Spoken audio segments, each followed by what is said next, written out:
The small blue light on Chief Science Officer Scathar's console blinked 3 times. He leaned forward, his 4 eyes focusing on the readings. Something had entered Kralthian space. The alien scientist tapped a sequence on the floating display, and a 3-dimensional image appeared.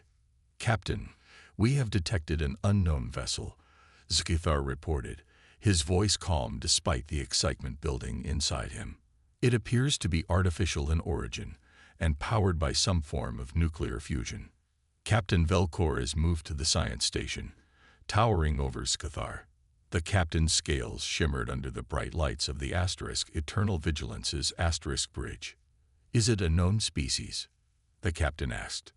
"No, sir. The design does not match any in our database. I believe we have discovered a new spacefaring race." Velcores nodded slowly. "Alert the High Command. I want a full analysis team prepared. We will observe this vessel before making contact." Across the vastness of space, Captain Frank Winters sat in his command chair aboard the U.S. Defiance. The ship was on a routine patrol mission along the outer boundary of charted space. Earth Fleet Command had ordered them to investigate unusual energy readings in this sector, but so far, they had found nothing out of the ordinary. "Captain, I'm picking up something strange," Lieutenant Lucy Garcia said from her sensor station. "There's an energy signature about 3 light minutes from our position.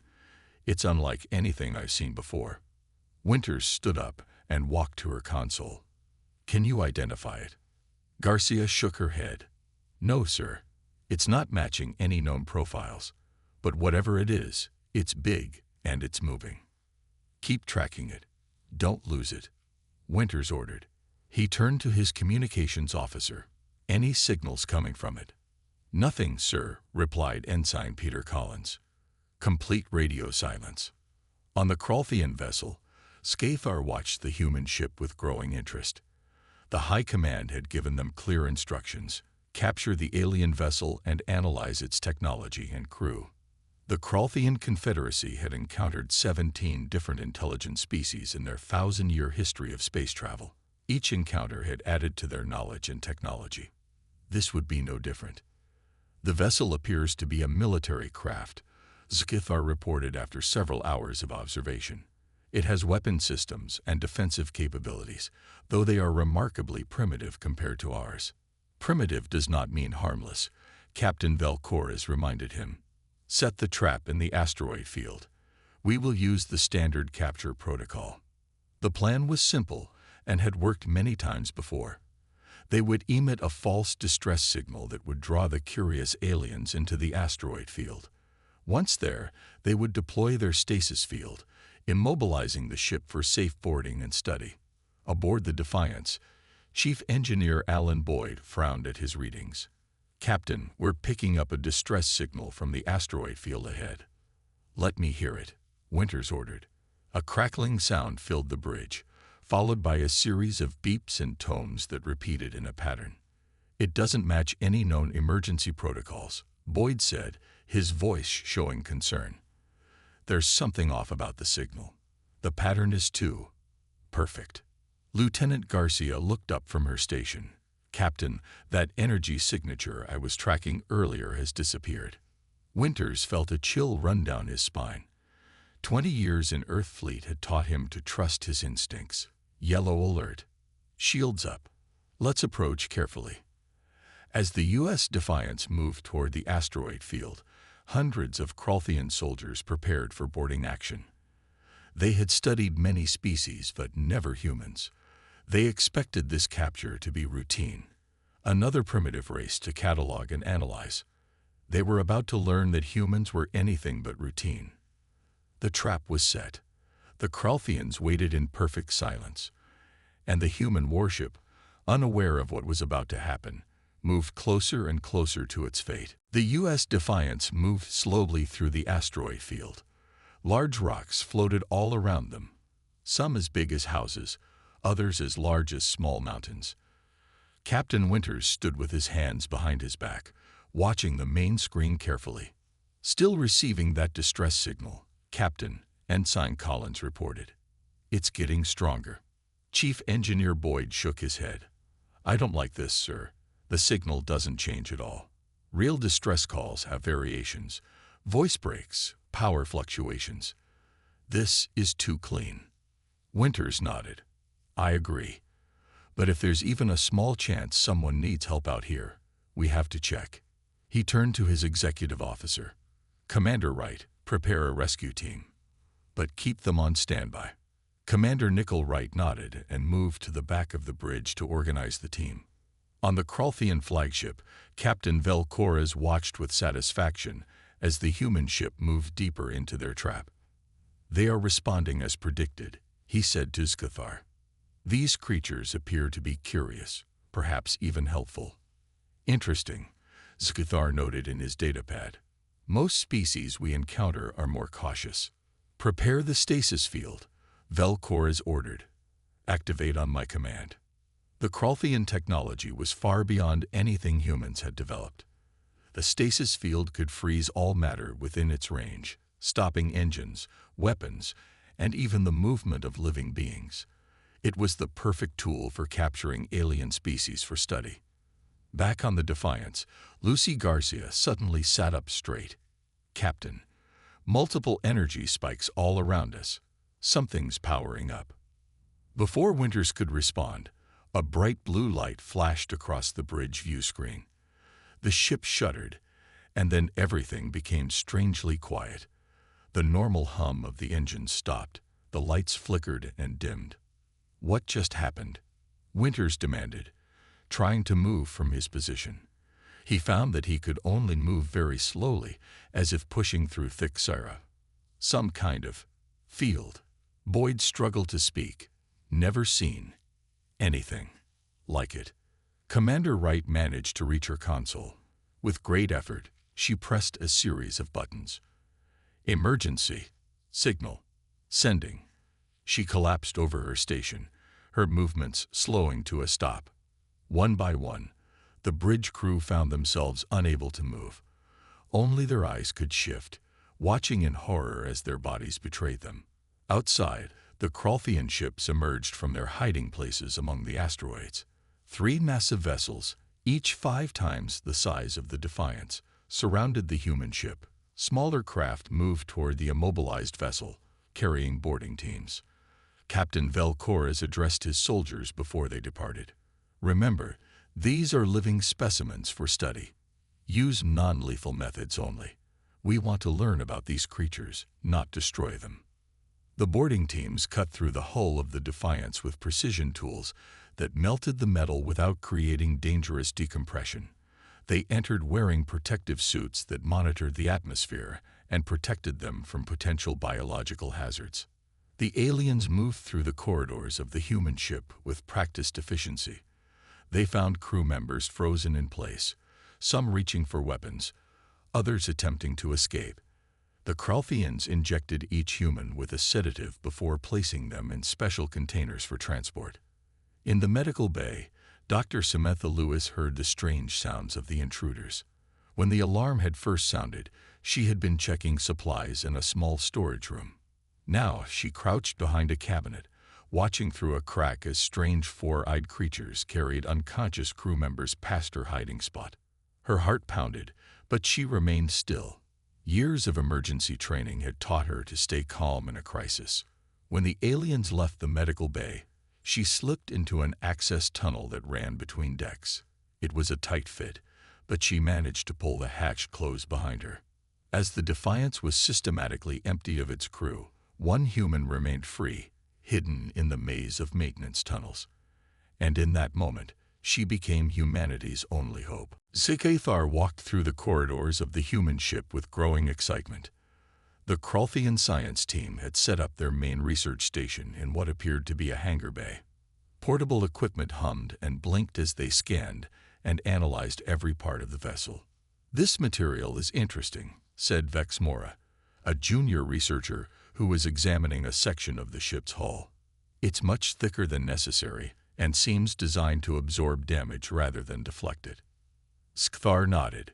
Yes, their entire design philosophy seems strange. They use physical switches and buttons when neural interfaces would be more efficient. Another scientist called out from across the hangar. Chief Zgathar, you should see this. Their weapon systems are surprisingly powerful for such a primitive vessel. Zgathar moved to the weapons station where several Kralthians were carefully taking apart what appeared to be a missile launcher. These projectiles contain nuclear material, the weapons expert explained. They're designed to cause massive damage through explosive force rather than precision. How wasteful, Zgathar commented, and dangerous for the users as well. Vexmora had moved to another station where she was examining the ship's computer systems. Sir, I've accessed their historical archives. You should see this. On a screen, images of human warfare played in a sequence. Soldiers with primitive weapons charging across battlefields. Massive explosion clouds rising into the sky. Ships firing at each other on vast oceans. They've been fighting each other for their entire history, Vexmora said, her voice quiet with shock. These humans have survived multiple near-extinction events, many self-inflicted. Zgathar felt a chill run through his body. The Kralthian civilization had achieved peace thousands of years ago. War was something they studied in ancient history. Keep analyzing, he ordered. I want to know everything about them. Meanwhile, Dr. Lewis crawled carefully through the narrow maintenance tunnels of the Defiance. She had been moving for hours, avoiding the alien search teams. From various hiding spots, she had watched them examining the ship, taking samples and scanning equipment. Lewis reached a junction where she could see down into the engine room. Several aliens were studying the fusion drive, taking measurements and discussing something in a language of clicks and whistles. She needed to find a way to help her crew. But first, she needed to understand what these creatures wanted. Were they planning to kill the humans, use them as test subjects, or was there something else going on? Lewis moved to another tunnel that led toward the science labs. There she might find something useful, perhaps a communication device or a weapon. In the main research area, Zgathar made an interesting discovery. Look at this, he called to his team. They have multiple backup systems for everything. Their life support has 3 separate power sources. Inefficient, one scientist commented. No, Zgathar corrected. Resilient. This ship is designed to take damage and keep functioning. Vexmora approached with a datapad. Sir, I've analyzed more of their historical records. These humans have a concept they call acceptable casualties. They'll sacrifice individuals to achieve military objectives. The Kralthian scientists looked at each other with unease. Their society valued each life as precious. The idea of sacrificing individuals for a greater goal was disturbing. There's more, Vexmora continued. They developed nuclear weapons before they achieved space travel. They nearly destroyed their own planet multiple times. Zgathar felt his excitement turning to concern. We need to report this to the High Command immediately. As the aliens discussed their findings, Dr. Lewis reached the science lab. She carefully opened a panel and slipped inside. The lab was empty of aliens, but filled with their equipment. Lewis examined one of the alien devices. It appeared to be analyzing samples of human blood. Another was scanning a piece of the ship's hull. She reached for a small tool on a nearby table. It might not be much, but it was a start. These aliens were studying humans and their ship. Now it was time for her to study them back and find a way to free her crew before it was too late. Zgathar stood before the communication screen, facing the stern faces of the Kralthian High Command. 5 senior officials looked back at him, their scales showing shades of concern. Your preliminary report is disturbing, Chief Science Officer, said First Commander Drultavik. Are you certain about these findings? Yes, Commander, Zgathar replied. We have analyzed their weapons, their ship design, and their historical records. These humans are unlike any species we have encountered before. He tapped a button on his console, sending images to the High Command. Their entire society has evolved alongside constant warfare. They designed everything with conflict in mind. Second Commander Frizzvaler leaned forward. Explain the redundant systems you mentioned. Every critical system on their ship has multiple backups, Zgathar explained. If one fails, another takes over immediately. Even if their main power source is destroyed, they have mechanical systems that can operate without electricity. Primitive but effective, commented Third Commander Yolzin. What about their weapons?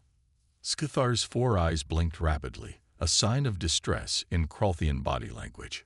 Their weapons are designed to cause maximum destruction rather than precision damage.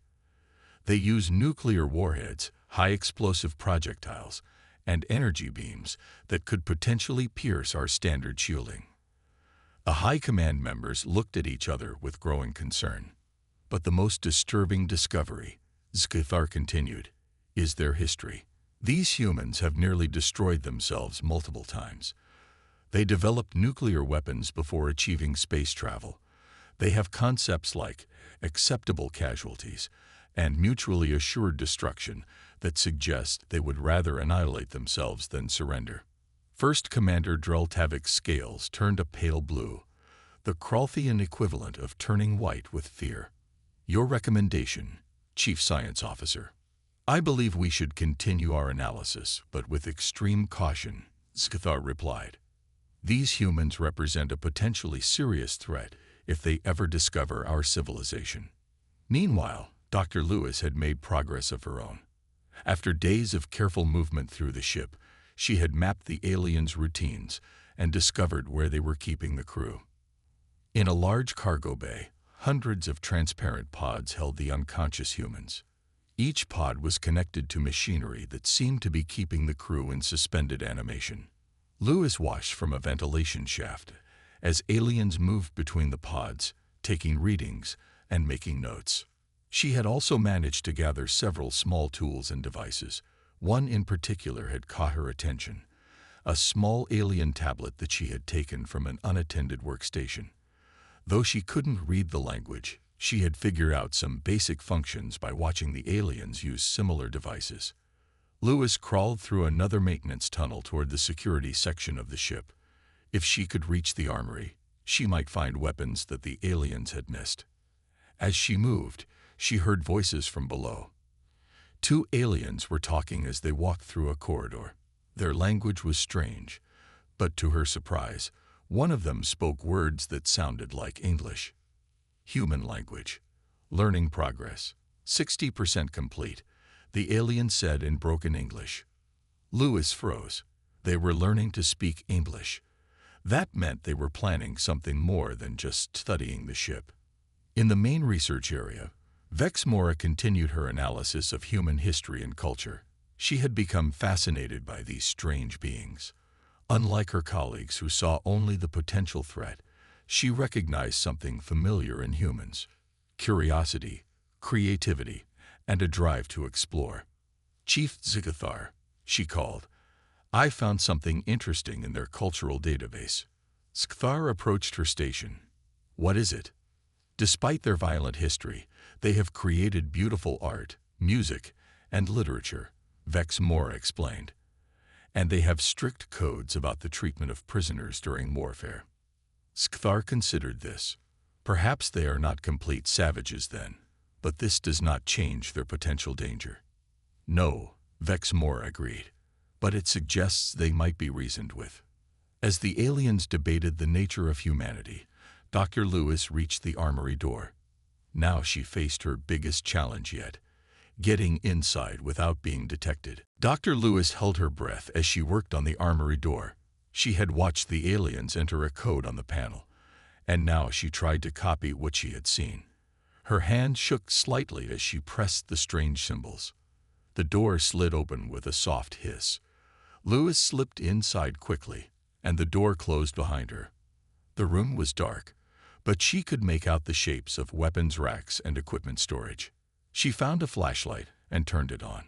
The beam revealed that most of the weapons were gone. The aliens had removed them for study. But in a back corner, she spotted a storage locker they had missed. Inside were several stun batons used by the security team, some emergency flares, and a medical kit. Not much, but better than nothing. Lewis took everything she could carry and headed back to the ventilation shaft. Meanwhile, in the main communication room, Skithar received new orders from the High Command.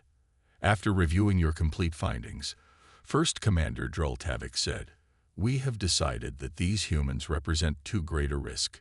You are ordered to complete your analysis within 3 days, then terminate the specimens and destroy their vessel." Skithar's scales paled. "Terminate. We have never destroyed a new species before. We have never encountered one with such capacity for violence," the commander replied. "The safety of the Confederacy must come first." After the communication ended, Skithar sat in silence. In all his years as a scientist, he had never been ordered to destroy research subjects. But he was a loyal Kralthian. He would follow orders. In another part of the ship, Vex Mora continued her research on human culture. She had become increasingly troubled by the High Command's view of humans. Yes, they were violent, but they were also caring, creative, and determined. Their history showed as much courage and compassion as it did warfare. A noise from above made her look up. One of the ventilation covers moved slightly. Vex Mora froze, watching carefully. After a moment, the cover moved again, and she caught a glimpse of something looking back at her. It wasn't Kralthian. "Hello," Vex Mora said in her best attempt at English. "I see you. Please come out." There was silence for a long moment. Then a voice came from the vent. "You speak English?" "Little," Vex Mora replied. "Learning." Slowly, the cover opened, and a human face appeared. Vex Mora recognized it as female from her studies. "I won't hurt you," the human said. "My name is Samantha Lewis. I'm a doctor." Vex Mora looked around nervously. If anyone saw her talking to an escaped human, she would be punished severely. But curiosity won out over caution. "I Vex Mora," she replied. "Scientist." In the cargo bay where the crew was kept, Chief Engineer Alan Boyd's eyes slowly opened. The sedative was wearing off. He could feel his body again, though he couldn't move much inside the tight pod. Next to him, Lieutenant Jack Russell was also waking up. Their eyes met, and silent understanding passed between them. They needed to pretend to still be unconscious. Boyd slowly tested his fingers and toes, trying to restore circulation. His mind raced with questions. Where was the rest of the crew? What did these aliens want? And was there any way to fight back? In Skithar's private quarters, the chief science officer recorded his final report. The human species shows remarkable adaptability and resilience. Their technology, while primitive compared to ours, is designed for maximum effectiveness in combat scenarios. Their history suggests they would rather die fighting than surrender. He paused, his 4 eyes blinking slowly. "It is my professional opinion that if humanity ever reaches our level of technological advancement, they could pose a significant threat to the Confederacy. Yet I find myself reluctant to carry out the termination order. There is something about these beings that deserves further study." As night fell on the 3rd day of captivity, 3 separate plans were forming. The High Command prepared for destruction. Dr. Lewis and her unlikely alien ally whispered in the shadows, and in the cargo bay, more human crew members silently awoke, their military training already focusing on one goal: take back their ship. Dr. Lewis and Vex Mora huddled in a small storage room away from the main research areas. The alien scientist had agreed to help, though her scales showed colors of fear and doubt. "They plan to kill all humans soon," Vex Mora explained in broken English. 3 days. Today last day." Lewis nodded grimly. "We need to wake up the captain and as many crew as possible. Can you help with that?" Vex Mora's 4 eyes blinked rapidly. "Yes, I help, but guards everywhere." "I found these," Lewis said, showing the stun Baitlons she had taken from the armory. "Can you show me how the pods work? How to open them?" The alien nodded. She drew a simple diagram on a piece of paper, showing which buttons would deactivate the suspension system without setting off alarms. When shift change best time, Vex Mora added, "Less guards. 1 hour from now." In the cargo bay, Alan Boyd and Jack Russell had managed to communicate with small finger movements visible only to each other. More crew members were waking up now, their bodies fighting off the alien sedative. Russell, the ship's security chief, counted at least 15 crew members who seemed alert. If they could get free of these pods, they might have a chance. On the bridge of the Kralthian research vessel, Scathar prepared for the final phase of the operation. The termination order troubled him deeply, but orders were orders. Begin final scans of their propulsion system, he told his team. We need to complete all research before the deadline. One of the junior scientists approached. Sir, has anyone seen Vex Mora? She's not at her station. Scathar frowned. Check her quarters. Perhaps she is resting. But deep down, he felt uneasy. Vex Mora had been acting strangely lately, asking too many questions about the humans. Could she have done something foolish? The hour passed quickly. During the shift change, when many Kralthians were moving between posts, Dr. Lewis and Vex Mora made their move. They slipped into the cargo bay through a maintenance access point, carefully avoiding the guards. There, Lewis whispered, pointing to where Captain Winters was kept. We need to free him first. They moved silently between the rows of pods. Vex Mora showed Lewis how to operate the control panel, and the pod hissed open. Captain Winters' eyes were already open, alert and watchful. Dr. Lewis, he said quietly as she helped him out. I knew someone would still be fighting. Sir, we don't have much time, Lewis explained quickly. The aliens are planning to kill everyone and destroy the ship today. Winters nodded. Let's free Russell and Boyd next. Then we'll need weapons. As they moved to the next pods, an alarm suddenly blared throughout the ship. A Kralthian voice spoke over the communication system. Alert, human life signs increasing. Security to cargo bay immediately. They've noticed the crew waking up, Lewis said. We need to move faster. Winters helped Russell out of his pod while Lewis freed Boyd. The engineer immediately began examining the alien technology around them.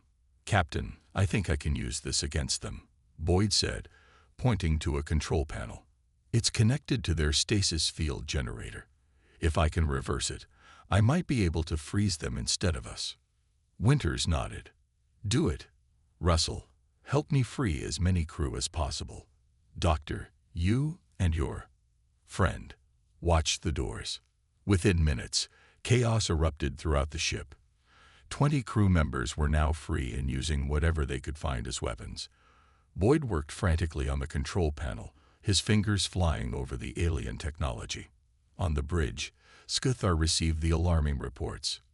Impossible. How could they be awake? Sir, we've lost contact with the cargo bay team, a Kralthian officer reported.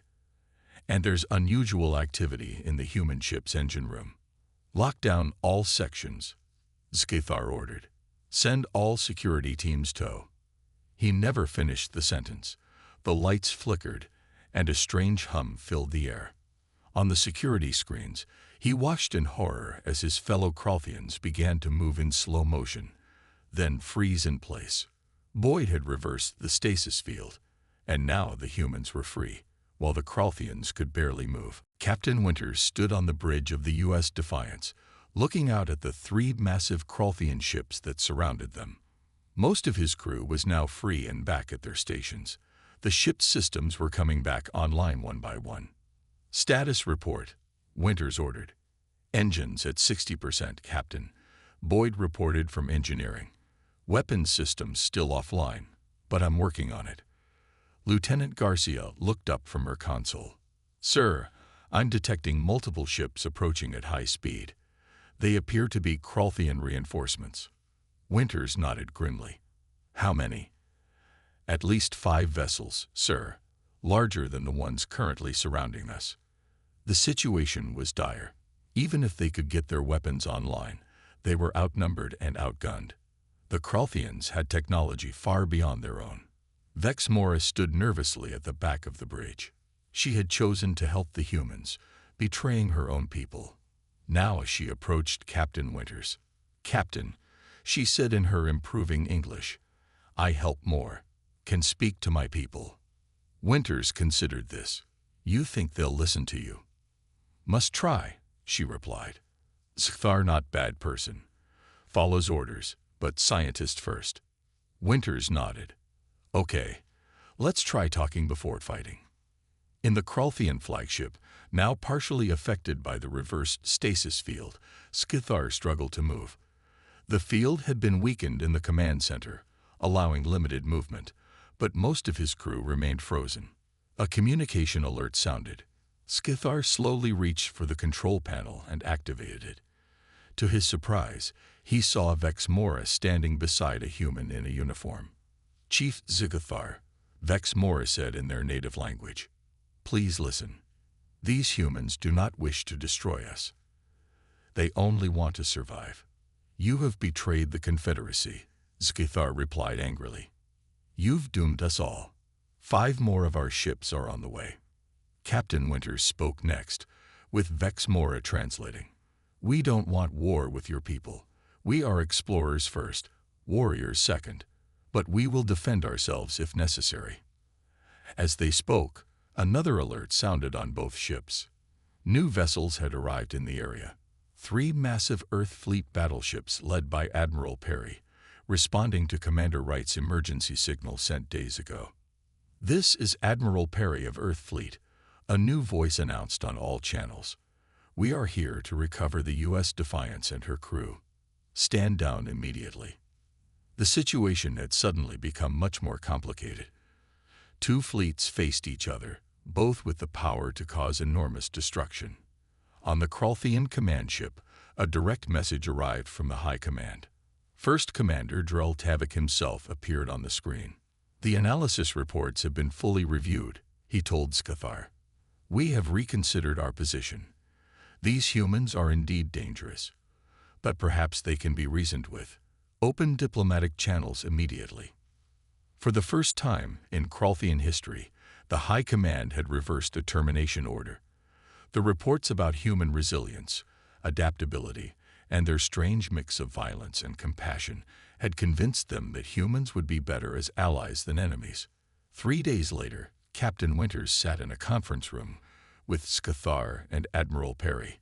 A formal agreement had been reached. The Kralthians would return all human prisoners and pay compensation for the unauthorized study.